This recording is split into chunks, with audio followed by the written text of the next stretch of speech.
میں آپ سے ایک ضروری بات کہتا ہوں، ہم لوگوں کا دھیان امام کی طرف نہیں ہوتا۔ ہماری یہ عادت ہو گئی ہے کہ ہم اماموں کی ٹانگ کھینچتے رہتے ہیں۔ اگر امام موٹا ہو جائے تو لوگ کہتے ہیں بھائی ان کو روٹی نہیں لگ رہی ہے۔ اگر امام کمزور ہو جائے تو کہتے ہیں بندہ جب سے آیا ہے کمزور ہوتے جا رہا ہے۔ اگر امام صاف ستھرا نہیں رہا تو لوگ کہتے ہیں امام گندا ہے، پراگندہ ہے۔ اگر امام صاف ستھرا رہا تو لوگ کہتے ہیں امام ہیرو ہے، ہیرو۔ میرے دوستو، تم ہی بتاؤ اس میں امام کا کیا قصور ہے؟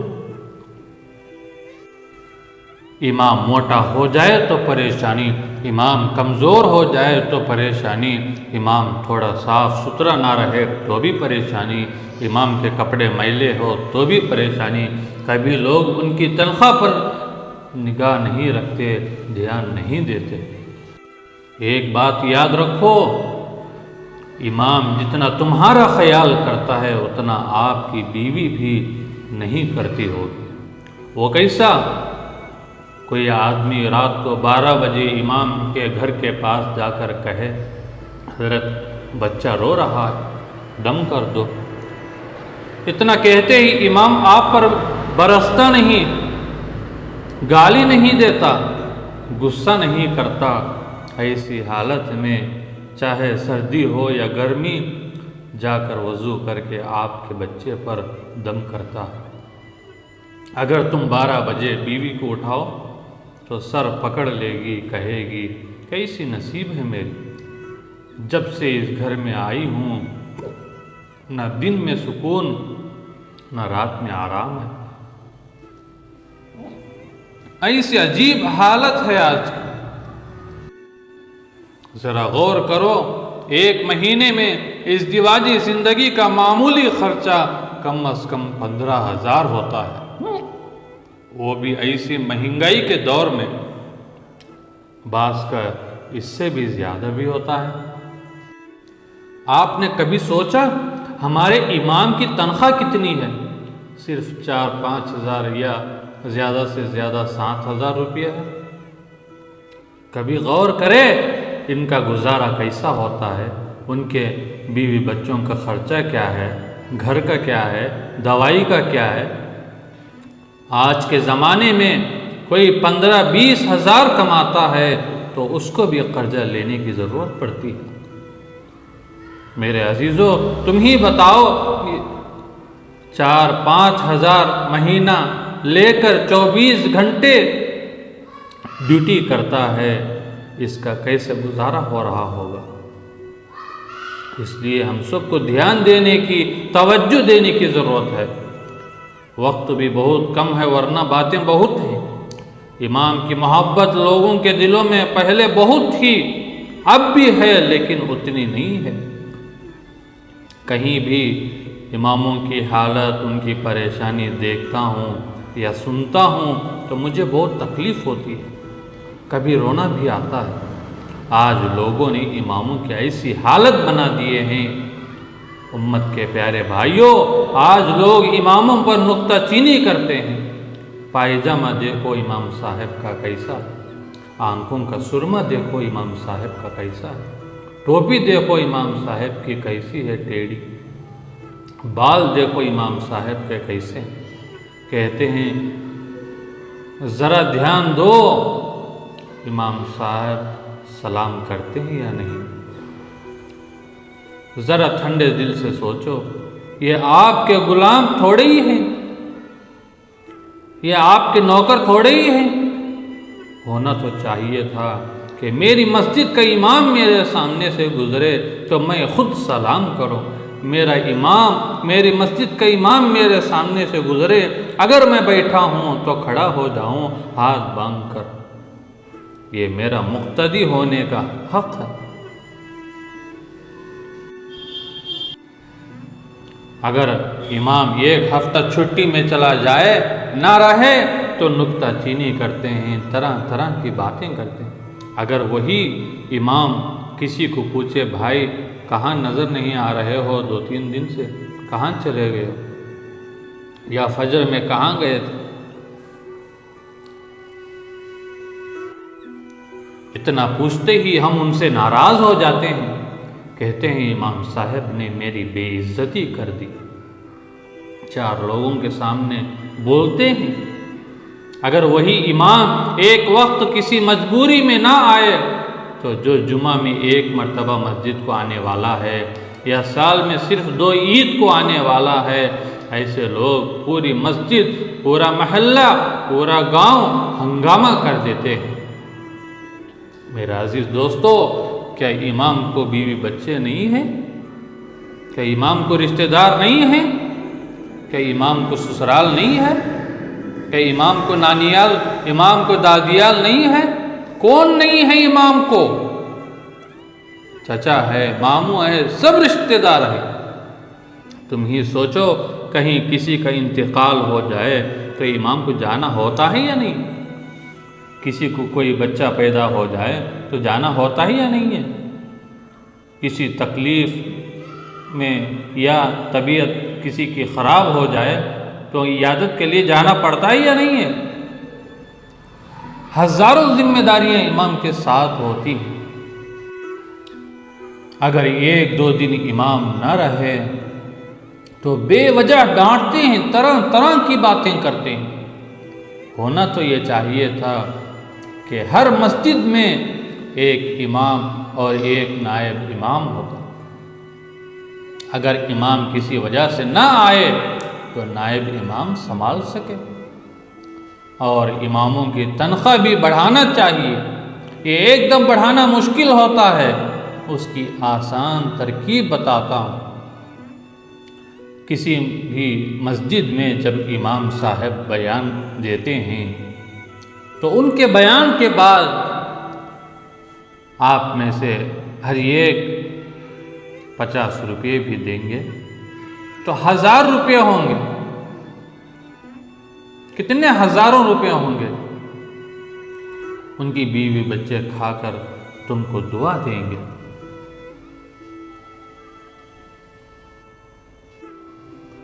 ایک بات یاد رکھو، اگر امام کی تنخواہ کم کریں گے تو نمازیں بھی خراب ہو جاتی ہیں۔ وہ کیسا؟ غور سے سنو۔ کسی امام کی تنخواہ 5000 ہو اور اس کی بیوی کی دوائی کے 3000 روپے ہو، مہینے کے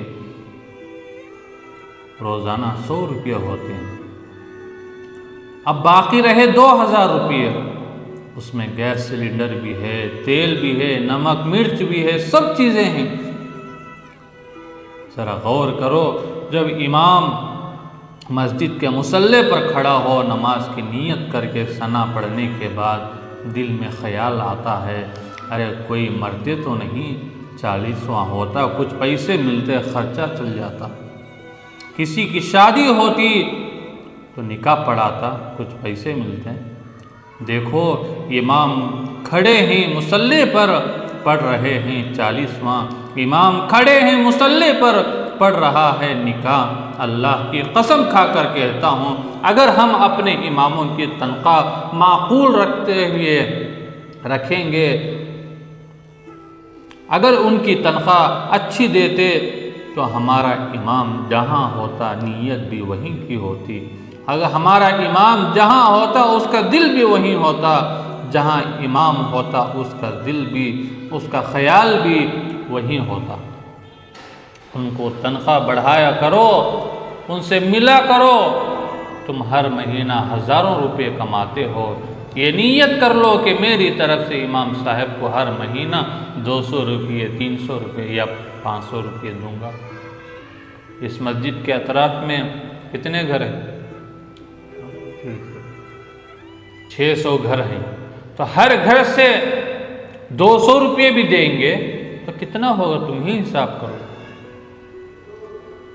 تم فجر کی نماز چھوڑ کر سوتے ہو اور تمہارا امام مسجد کے مصلی پر بیٹھ کر تمہارے لیے دعا کر رہا، یا اللہ میری بستی پر رحم فرما، کرم فرما، لوگوں کے کاروبار میں برکت عطا فرما، ان کے عزت کی، دولت کی، آبرو کی حفاظت فرما۔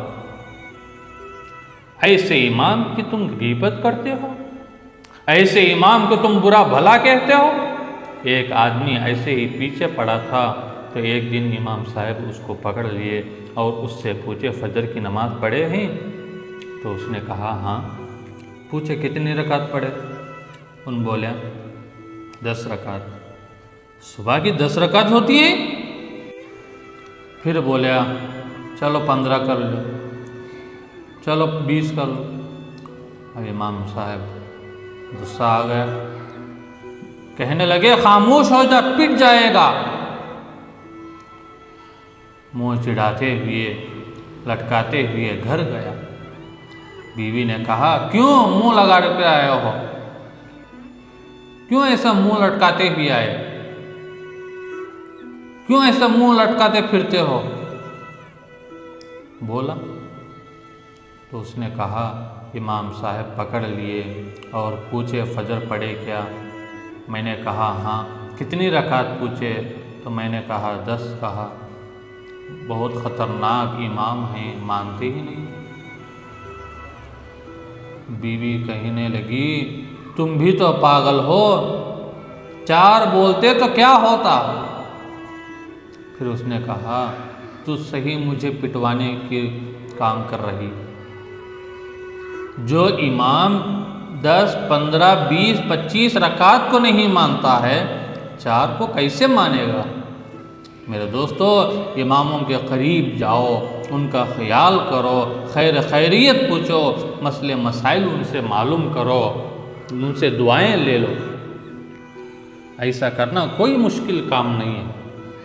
اگر پوری بستی مل کر، پورا محلہ مل کر اپنے امام کو حج یا عمرے کو بھیجنا چاہے تو بھی کوئی مشکل کام نہیں ہے۔ آپ حضرات سے معافی چاہتا ہوں، میرا موضوع تو نہیں تھا، لیکن بات ذہن میں آئی تو کہنا پڑا۔ مجھے بہت تکلیف ہوتی ہے، آج کے اماموں کی حالت کو دیکھتا ہوں۔ آج لوگوں نے اماموں کی بہت برا حال کر دیا۔ یہی وجہ ہے کہ آج کے 50% حفاظ اور علماء کرام مولویوں نے اپنا کاروبار شروع کر دیا امامت کو چھوڑ کر۔ اللہ کی قسم اگر اماموں کے ساتھ ایسا ہی رویہ رہا، ہمارے بچوں کو اللہ اور رسول کا نام سکھانے والے بھی نہیں ملیں گے۔ ایسی حالت ہو جائے گی۔ اماموں کی قدر کرو، ان کی عزت کرو۔ ان کی وجہ سے دین زندہ ہے، ان کی وجہ سے اسلام زندہ ہے، ان کی وجہ سے مذہب زندہ ہے۔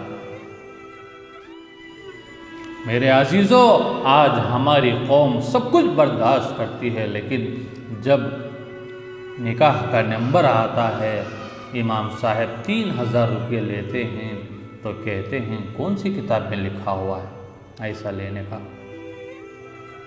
کم لینے کو کہتے ہیں، اور اس میں سے بھی 500 روپے مسجد کے لیے لیتے ہیں۔